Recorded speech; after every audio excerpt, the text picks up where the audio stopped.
Our third speaker this evening is someone that I have known my entire Toastmasters career and has helped me throughout my Toastmasters career and in my leadership roles. And anytime I have to do a speech that's going to talk about my leadership and what I need, I always go to John Morse for help. His speech is Effective Coaching, Level 3, Research and Presenting. For more than 18 months at Carrollwood Toastmasters, we've lived and communicated in the Zoom world. Is it working for you? Maybe, maybe not so well. Probably we'd all like to feel more comfortable in this brave new Zoom world. Our next speaker, John Morse, will share with you some of the best ideas presented last summer at Toastmasters. John Morse, Effective Coaching, Research and Presenting. Research and Presenting. Mr. John Morse. Take it away, John. You're muted. John, you're on mute. We didn't hear a word.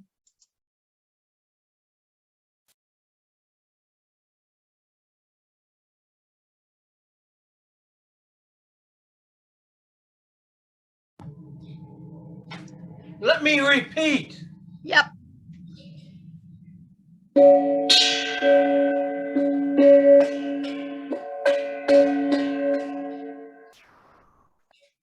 What do you think that has to do with the presentation I'm about to give?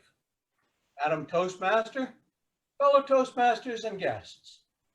The answer is absolutely nothing. Yes, and it got your attention, right? Of course it did. I am filled with thankfulness for the opportunity that Toastmasters gave us through the International Convention last year to listen to and observe some of the very most well-known and talented speakers. One of those speakers, Florio Mueck, M-U-E-C-K, comes from Germany. And he spoke on the issue of online charisma. His presentation was first rate. I strongly urge you, if you have an opportunity, go to YouTube and listen to some of the things that he has to say. Today, though, we're going to be talking about how to improve your online charisma. According to Florio, there is no doubt but that the king right here, you can't really see it. It is a king. Wait a minute. There you go. The king is content. However, the queen right here is something else. The queen is delivery. And tonight, we're going to be talking about delivery. Online charisma is this formula, according to Florio Mueck. Online charisma equals presence, impact, visual aids, and a mystery at the end. What does he have to say? First of all, about presence. The things that are important for us to know are, number one, lighting is really, really important. You always have to light from behind the Zoom screen, behind the projector. If I try to do it otherwise, if I try to light from out here, it's just not going to come out right. If I try to put the light behind me, it's not going to come out right. There is no way that you can have light behind you and project the image that you want to project. He uses a box light. I use a circle light in order to enhance my projection.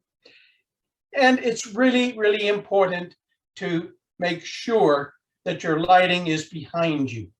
The second most important part of your presence is your camera.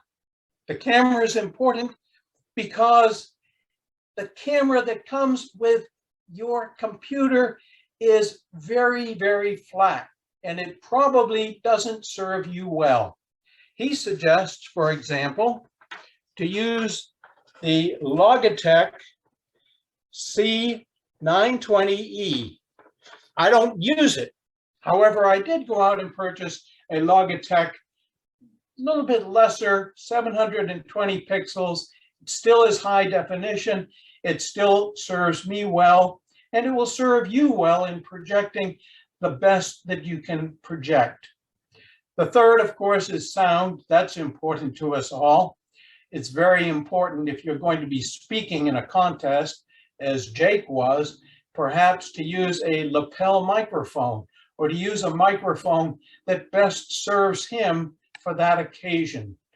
He uses a microphone called I believe it's the Lodi, and any number of microphones that don't cost very much would help you, I think, in projecting a better sound quality particularly when you're using online.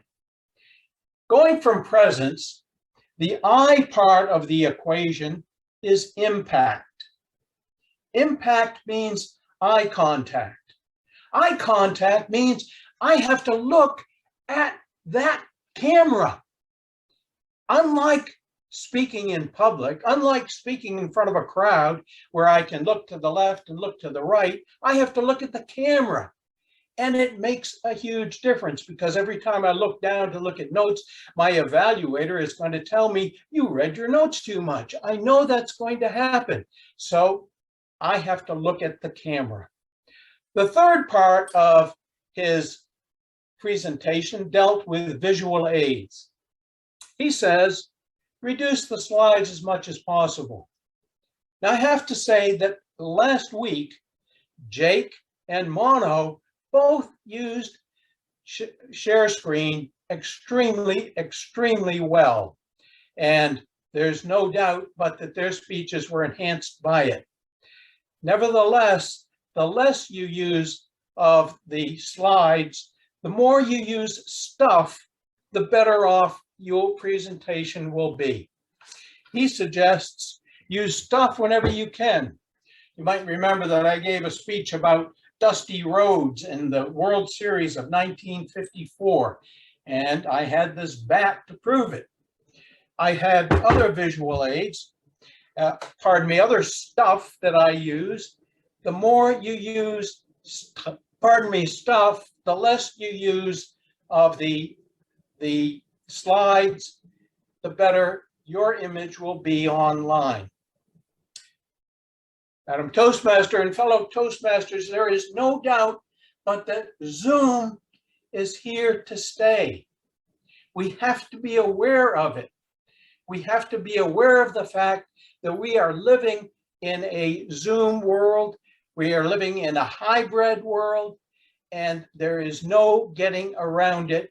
I don't believe there's going to be any getting around it in the future.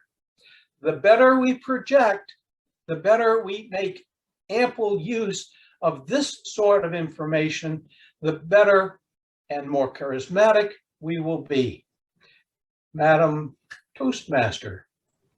I always look forward to listening to John's speeches, and I got to cover a whole bunch of stuff in a short amount of time. So here we go. First off, the title of the speech was You Can Rock the Online World. And that was a very catching title. And I go back into the speech and I was saying, do speech and title link up well?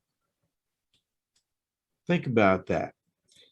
You covered a lot of material. When I look at speeches, I look at structure, content, organization. For your opening, you talked about the virtual TI and how that gave you an opportunity to listen to this great speaker that talked about online charisma, something that you had a great interest in. You also talked about having a message. and identifying three major points. Lighting was important, camera, and sound. You got a take-home message. And that take-home message was Zoom is here to stay, learn hybrid, learn to be charismatic, and the other aspects of delivering a speech online. And you had a CTA, a message to take home and act on. Those messages included watch this speaker who was very good and impressed you, as well as think about how you're delivering your speech. That delivery and content are really two different things. The delivery aspect is 7% words, 38% how you use those words, vocal variety, pitch, and pausing. And then the last thing is 55% is body language. And in the Zoom world, it means coming in and looking at the camera, not moving around as much as we did in person, but to use the stage appropriately, to use other things. And then you provided a lot of information, but you used a technique that was very helpful, and that's to use abbreviations and to try to write down at least those abbreviations so we can further go down and look at the things that you're talking about. The OC-PIV, presence, the importance of eye contact, visual aids, and the physical side, being able to use physical things. What I would say in terms of lost opportunities is that you did mention Logitech as one thing for the camera when you're talking about how the camera is so important, but you did not mention what you could do for sound. For example, I'm using a Yeti mic, and it has several advantages for doing that. Visual aids is also important. All these things wrap up to really stimulate an individual to say, I can do better. John can show me the way. Madam Toastmaster.